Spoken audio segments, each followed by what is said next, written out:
रामू एक ईमानदार और मेहनती किसान था।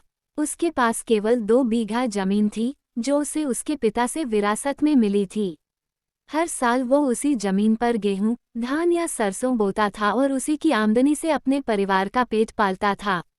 उसके परिवार में उसकी पत्नी, 2 बच्चे और बूढ़ी माँ थीं। रामू सुबह सूरज उगने से पहले खेत में पहुंच जाता और देर शाम तक मेहनत करता। हालांकि रामू दिन रात मेहनत करता था, लेकिन प्राकृतिक आपदाओं और बदलते मौसम के कारण उसकी फसलें अक्सर खराब हो जाती थीं। कभी ओलावृष्टि हो जाती तो कभी सूखा पड़ जाता। ऊपर से खाद, बीज और कीटनाशक के बढ़ते दाम ने उसकी मुश्किलें और बढ़ा दी थीं। मजबूरी में उसे साहूकार से ऊंचे ब्याज पर कर्ज लेना पड़ा। रामू की हालत दिन ब दिन बिगड़ती जा रही थी। उसके बच्चे सरकारी स्कूल में पढ़ते थे, लेकिन किताबों, कपड़ों और अन्य ज़रूरतों के लिए भी पैसे नहीं होते थे।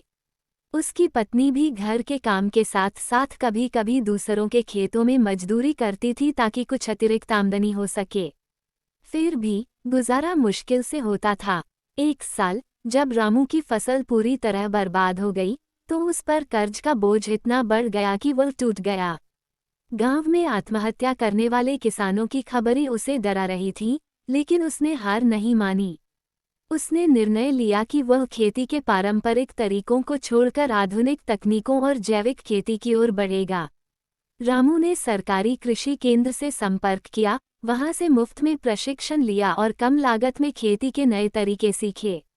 उसने इंटरनेट की मदद से जानकारी इकट्ठा की और धीरे धीरे अपने खेत में जैविक खेती शुरू की। पहले साल में उसे थोड़ी आमदनी हुई, लेकिन अगले साल उसकी मेहनत रंग लाई। उसकी जैविक सब्जियां शहर के बाजारों में अच्छी कीमत पर बिकने लगीं। अब रामू न केवल अपना कर्ज चुका सका, बल्कि उसने अपने बच्चों की पढ़ाई पर भी ध्यान देना शुरू कर दिया।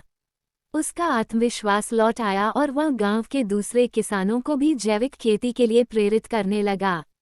ये कहानी हमें ये सिखाती है कि कठिनाइयाँ जीवन का हिस्सा हैं, लेकिन अगर हिम्मत और समझदारी से काम लिया जाए, तो कोई भी संकट स्थायी नहीं होता।